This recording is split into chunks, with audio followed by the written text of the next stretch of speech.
Hello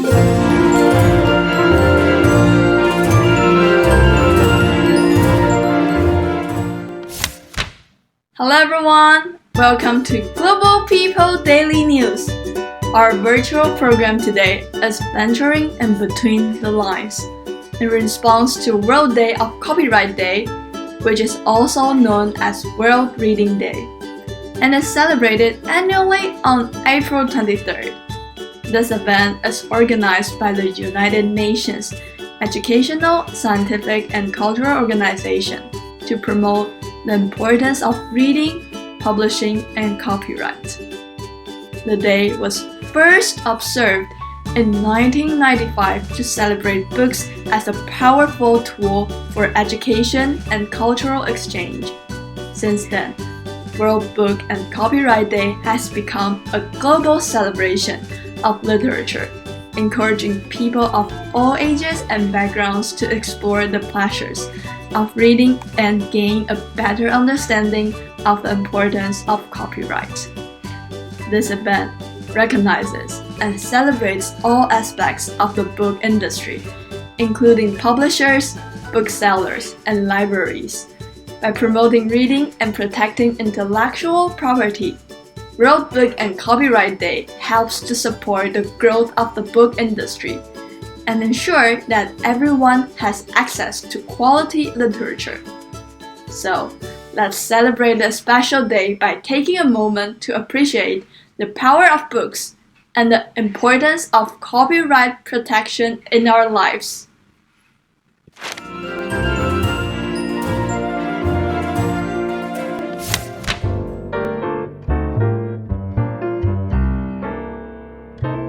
This book, Dude, You're a Dad, helped me transition to stay-at-home parent. A highlight from this book for me is, learn to use your soft voice and know when to talk with a deep tone voice.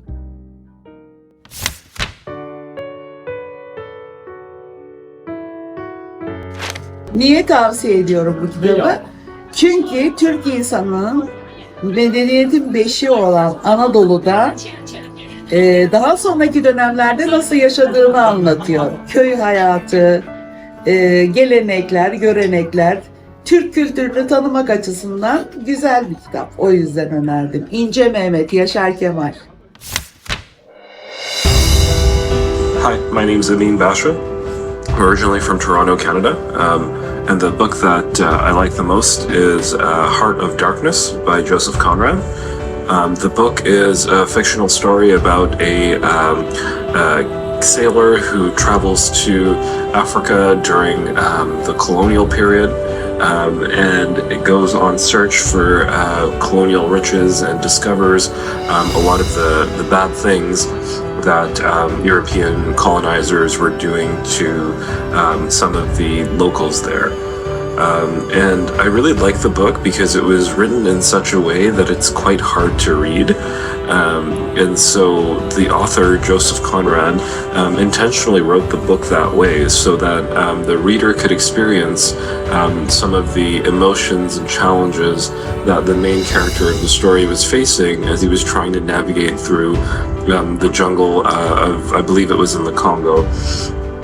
More than that, though, I think that the story sheds a lot of light on this concept of civilized and uncivilized, where the European characters in the story come to Africa with the goal of civilizing or controlling what they perceived to be a uncivilized or savage race of people. And this assumption is what allows them to impose their own rules, religion, and culture on these people, which is unfortunately really sad. But as the story goes on, the main character discovers that it really is the European colonizers who are doing the savage things, and it's perhaps themselves who might be uncivilized based on the horrible things they're doing to people. So yeah, I think this book has impacted me because it's taught me the importance of how you view other people and how you define other people. We have a tendency to look at people who are different than us and say, oh, well, those people are very different. But sometimes it's just that you're very much the same, and it's important to kind of realize that we're all just people at the end of the day. And so that's why Heart of Darkness is my favorite book.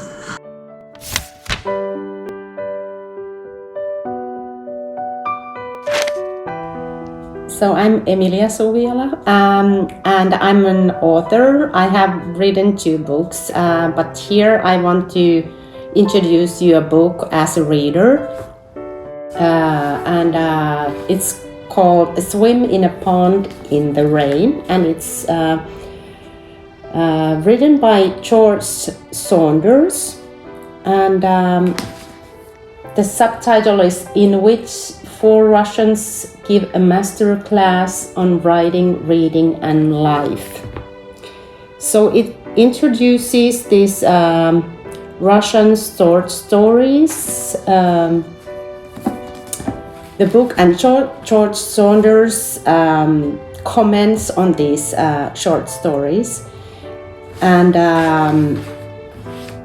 I think as a writer, it teaches me how to write better stories, but at the same time it teaches you a lot about life too, since it tells how us as human beings are complicated and but at the same time lovable characters in our lives, and how we can learn by reading, how we can learn about our values and what we want in our lives, and in the end what's the most important thing. It's usually people think is being loved, love and being loved. But at the same time, how hard it is many times, and this book kind of helps me to build stories and characters who are complicated and who sometimes contradict themselves, as we people do, and it helps me to build up stories which many people can identify themselves, since they kind of ring through when people are not perfect at all. So I highly recommend this book because you can learn on so many levels. You can learn to write better, you can read better, but at the same time you can learn about life. Books have a unique way of capturing the essence of humanity. From different perspectives in the previous videos, we can see these books tell us many things about lives, values, and how to learn from other people. Through reading books, we can learn a lot, not only to improve our language abilities, but also to know ourselves and understand the true meaning of life.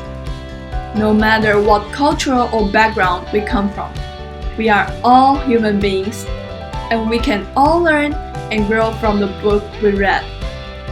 As the saying goes, publishing books is like creating new lives. Publishers play an important role in providing readers opportunities to gain knowledge and learn from books.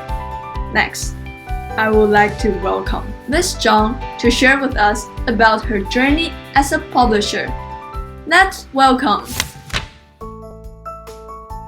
Hi， 我是一个出版商，在这个行业20多年。在进入出版之前，其实我是一个报社记者，也就是说，我在传播这个行业里，我大概有30年的经验。那在这30年里面，我见证了报纸被网络冲击，书籍被数位内容挑战。至今，报纸、书籍没有死亡，但是这个挑战一直存在，而且越来越大。包括现在最新的 AI、Chat、GPT 都可能会让出版消失。那身为业者，我们常常也在自问：出版业会不会不见了呢？书本会不会就消失了呢？但是走过这30年，我认为面对挑战的同时，报纸、书籍，其实自己也在进化。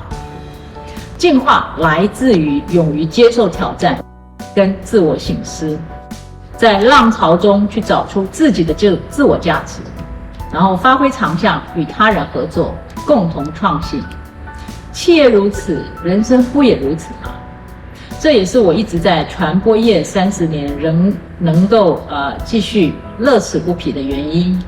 因为这个工作带给我另外一个视窗，这个视窗让我接触，因为我接触了很多的人事物，所以呢，我从这个视窗里面看见了很多不同的角度，让我自己也一直有进化的感觉。虽然我是一个出版商，但其实我卖的也不只有书，我还卖文创商品跟课程。那以书来说，其实书就是一个提供我们另外一个视窗，一种用过来人看世界的系统。每一本书就是作者看世界的系统，透过作者看世界的方法，也帮助了读者扩展了看世界的宽度跟广度。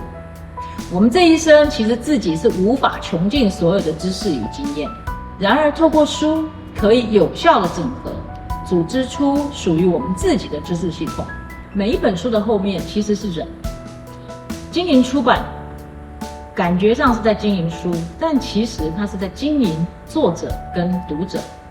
为什么这个作者不去其他的出版社，而要来你这个出版社？为什么读者不去其他的出版社，而要来你这个出版社？表面上是经营书，但其实真正了解的是人。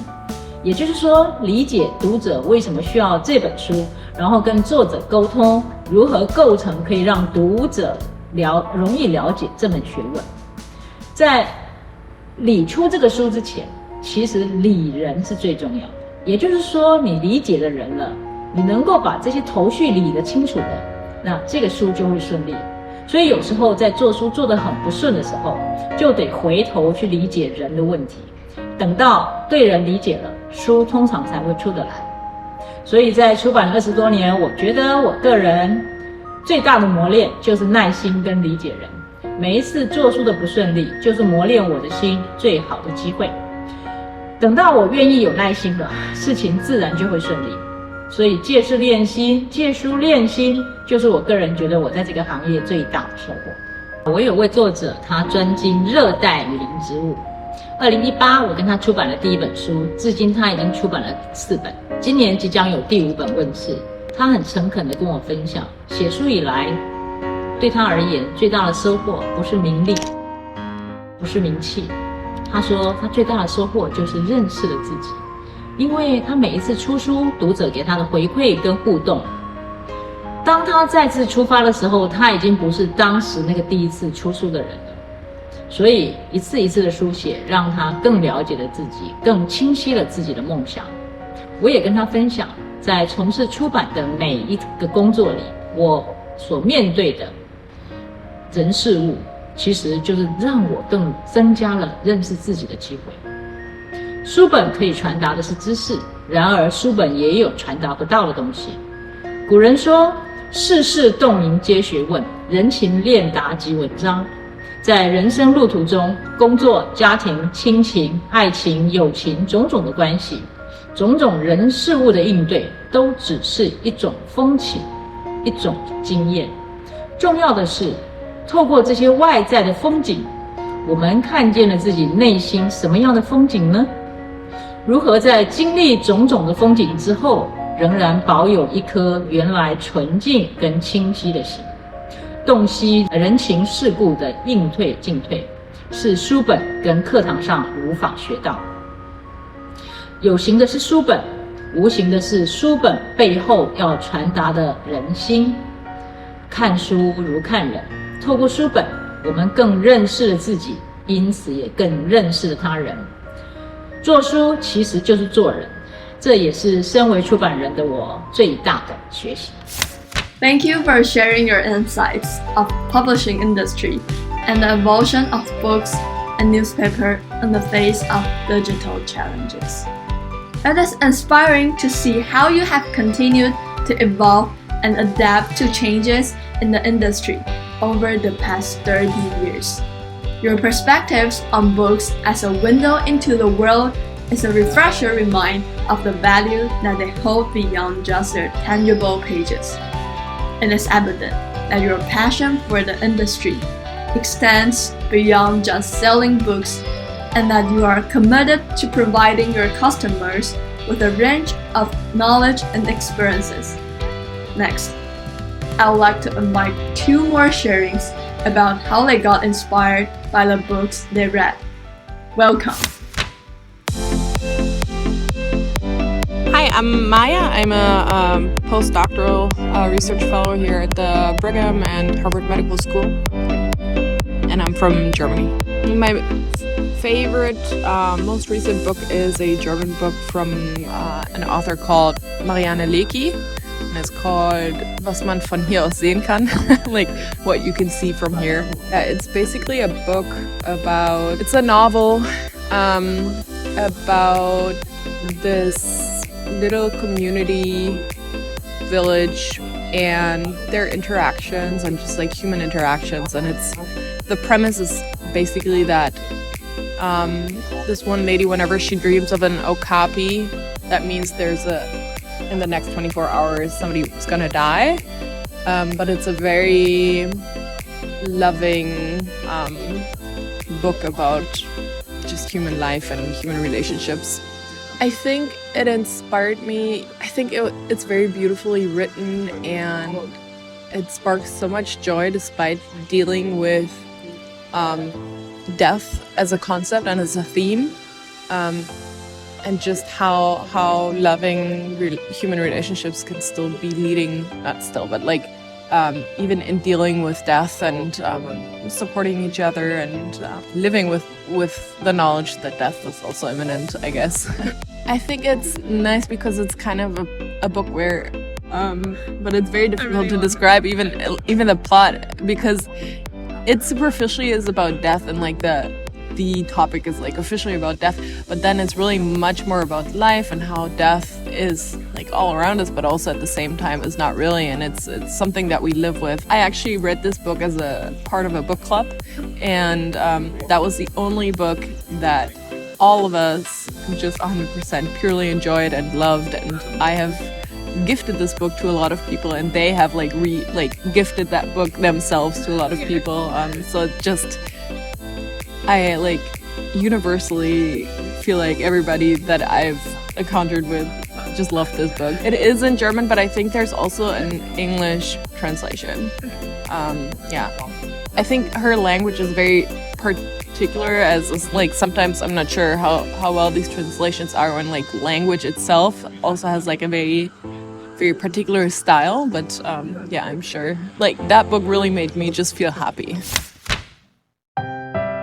My name is Ethan, and I am a biostatistics master's first year, and my favorite book is Moby Dick, the whaling story, very, very famous. My dad is obsessed with this book, and that's how I first heard about it. He has read it multiple times. It's known for being very long, and it's kind of regarded as like an American epic, like almost like Homer's Odyssey or something. It's just like this very grand romantic book about whaling, and so it took me a year to read it. Just loved every minute of it. Just very, very deep book. Covers whaling history. It's really a romantic novel. It's a very kind of emotional romantic novel, but it's kind of disguised as a technical manual. So it's very interesting. One that I remember very distinctly is like, it's a very dangerous lifestyle being a whaler. And so there's a chapter where he talks about gladly signing he's like making his will, because he thinks he's going to die soon, because he's on this crazy voyage pursuing this monster whale. So it's a whole chapter just about what it meant for him to do that, and how he was actually kind of relieved after he did it, because he kind of had the sense that, his life was something that he could let go of. He felt in some ways less fear, or it changed how he felt about his death. So that was one that really kind of affected me. Death was something that was bearable. that it was something that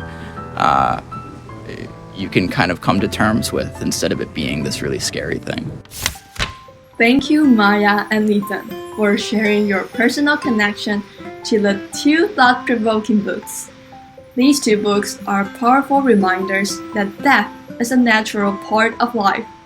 It's also important for us to rethink our approach to mortality and enjoy the happiness that can be found in lives and the power of human connections. The two sharings lead us to the next speaker, who will share her personal experience with dealing with death through writing a book about her father who passed away. Let's welcome Amy. Hello everyone, I'm Amy and I would like to share with you the book by my father. It is in Chinese and it is 为爱走天涯踏密秋海棠. We got a English version, part of the book in English version too. It's called All for Love, Endless Trekking in Search of Begonias. So this is my father and he's a specialist. He's a Dr. Qin Yipeng, and he specializes in begonia and he has been passed away for 5 years already. He left us 2018 and he was diagnosed blood cancer. He was really struggled to survive, but unfortunately he couldn't. But in the process, when he is sick, we were trying to encourage my father to have a purpose to live in every possibility. The publisher of my house, the publisher, 张淑珍社长, she says something to encourage our family. So she know Dr. Peng for a really long time. But because my dad was really focused on his research, so he didn't have a chance to publish a book about begonia for everyone. This is a book about begonia for everyone. So it's not difficult. And it's full of the stories that he travels through the whole world to search for begonias. And look how begonia is, like how beautiful it is, and how much diversity it has. It is really interesting and really attractive for many persons, including my father. And I remember Zhang Shuzhen 社长, she encouraged us because she said, Dr. Peng, please share your love for begonia so more people could know begonia, know how beautiful it is. But my dad didn't say yes until one day he got really sick and he said, okay, I would like to share with the world about the knowledge of begonia. He agreed to write a book for everyone, but it was a little too late because the cancer was really bad. He cannot barely write, he cannot barely move his whole body, his hands, his legs, his arm. He cannot do anything with his body. And he passed away. And there's a wish still left. And we thought it was impossible to share the book with people around the world because he's not there. But Zhang Shuzhen 社长 encouraged us. She said, we had a promise. I would like to fulfill the promise and still publish a book. I'm really grateful for what she does because it was a way to know my father again. With that book, I try to know what is he researching about, why he loves begonia so much, and what is the interesting part in begonia, what is so attractive for people around the world, and what is his experience on searching for begonia. We were trying to find the materials from his he got a really big database like paper recordings, voice recordings, video recordings, and books, and a lot of things. So we try to collect information from that database and try to collect things that could be provided and collected to become a book. So we did it, and it's a really healing process of making the book. Making this book made me understand my dad more, and also like it feels like I was traveling with him along his research. So it was like he was live again. Process of making this book totally healed myself. Because of the book, I could be better again. I could be happy again. Because it was really sad for me to lose him. And I remember there are stories about me and begonia. My dad asked me to watering the begonia when I was really young. And when I was a student, I got summer vacation, winter vacation, and begonia was a really fragile plant. It needs a certain circumstance to survive. So it cannot be too hot, too dry, too wet. So it is quite difficult to raise a begonia. And in the summer in Taiwan, so it's almost 40 Celsius degree. So it's too hot for begonia. There is a air conditioning for begonia, and also we have to water the begonia very carefully, maybe twice a day in the summertime. My father asked me to do that when I was a student, and I accept the job, but not really willing to do it because it's kind of like holding me back from Saturday and Sunday. So I could not go shopping or go hanging out with my friends because I have to water the plants. That was a funny memory to me.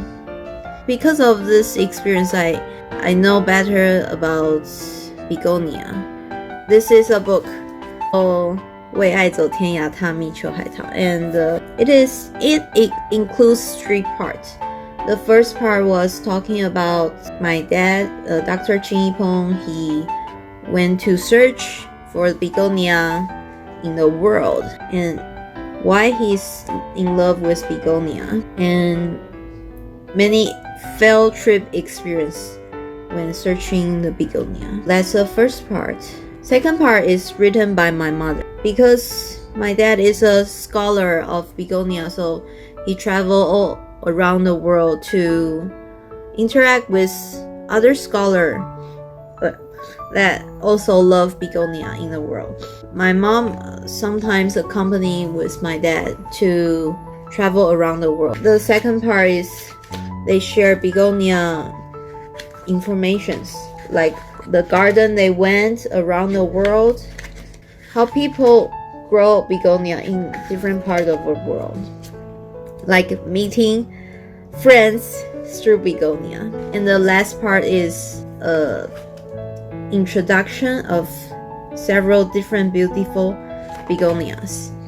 When my father started to research begonia, and he collect many species, and he had a greenhouse to grow all these begonias, and when they are really beautiful, he will take a beautiful picture for them.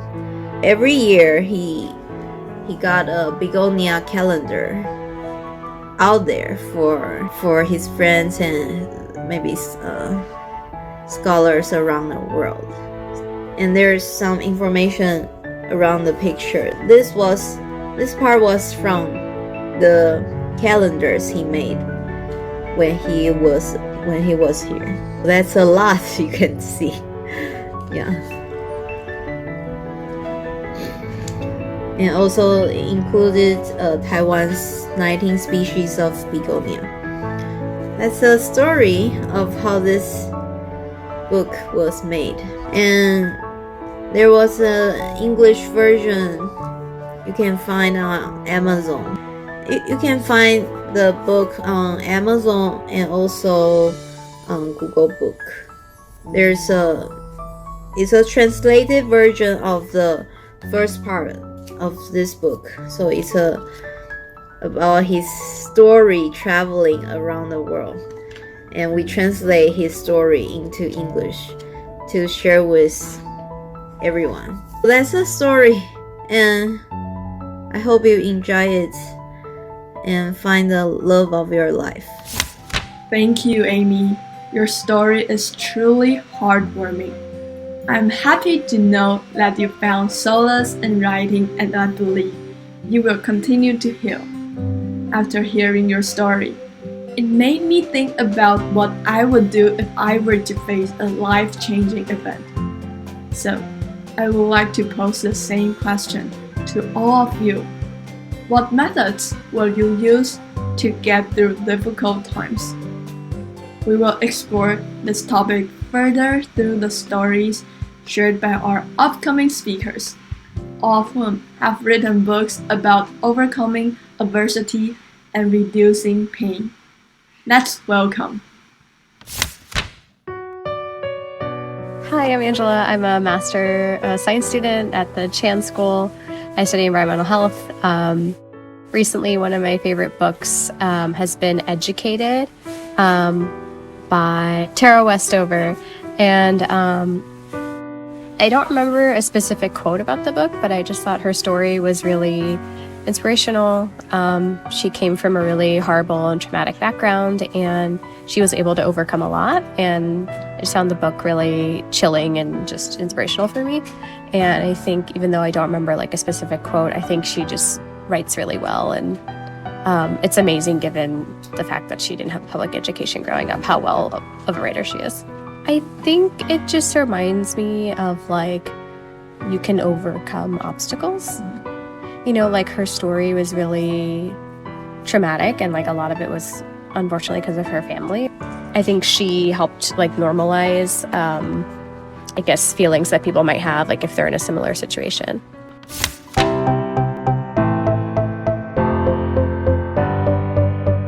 I love his quotes on the concepts of suffering.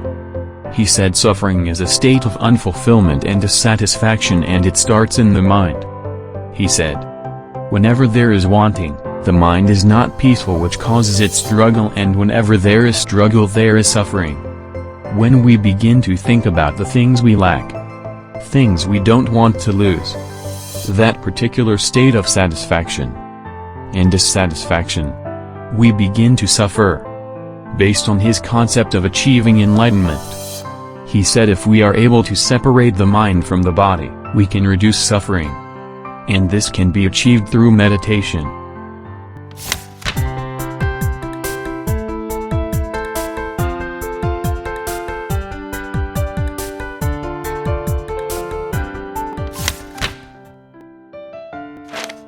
Hi, my name is Nahma, and I'm a student at Harvard in the public health program, and I was asked to share a little bit about my favorite book. So one of my favorite books is The Prophet by Khalil Gibran, and this is one of his most famous works.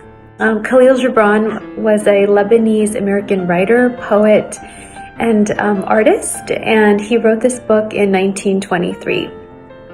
So it is a beautiful collection of short stories that covers many themes that are universal to our human experience.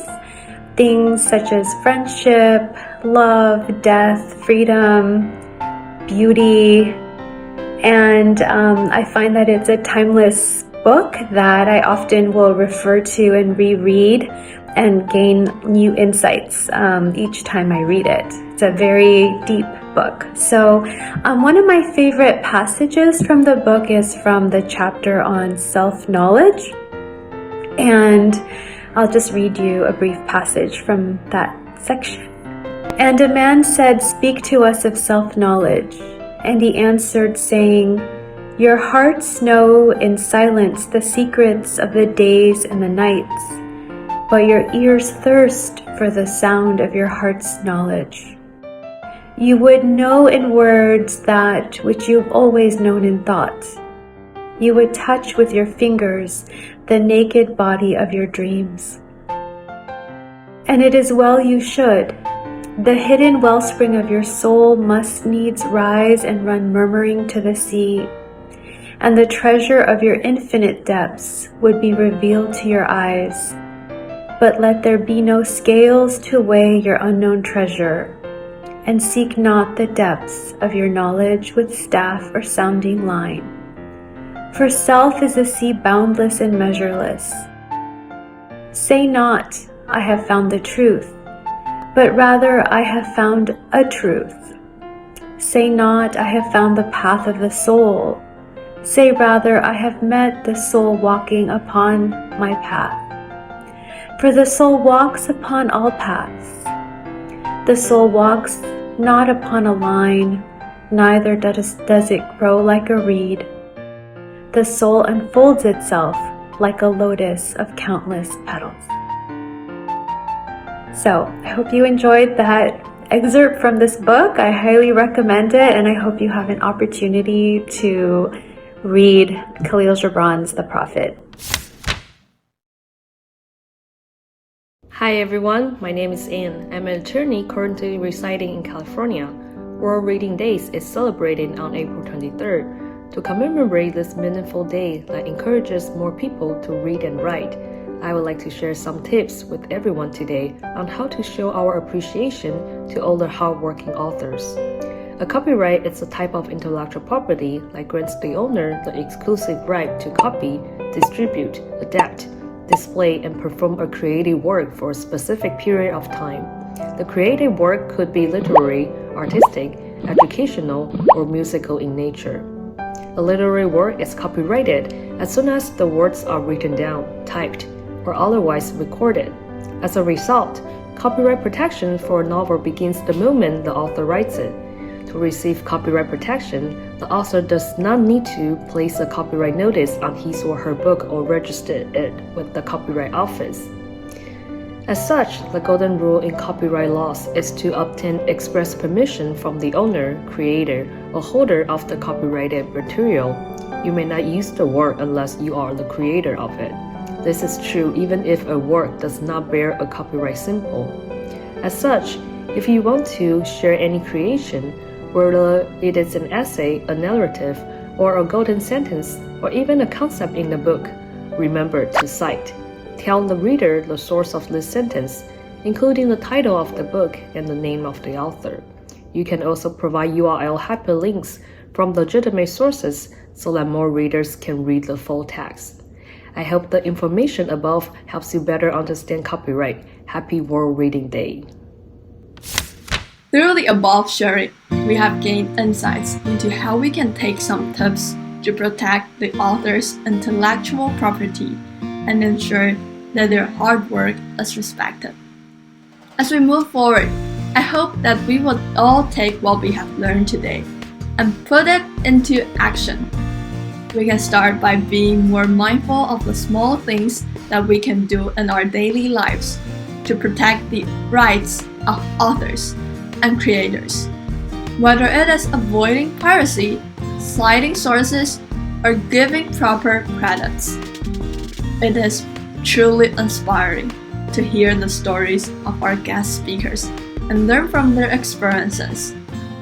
We have gained valuable insights into the challenges that the authors had faced and the dedication and hard work that goes into producing a book. Once again, I would like to extend my gratitude to our guest speakers for sharing your stories with us, and to all of you for joining us today.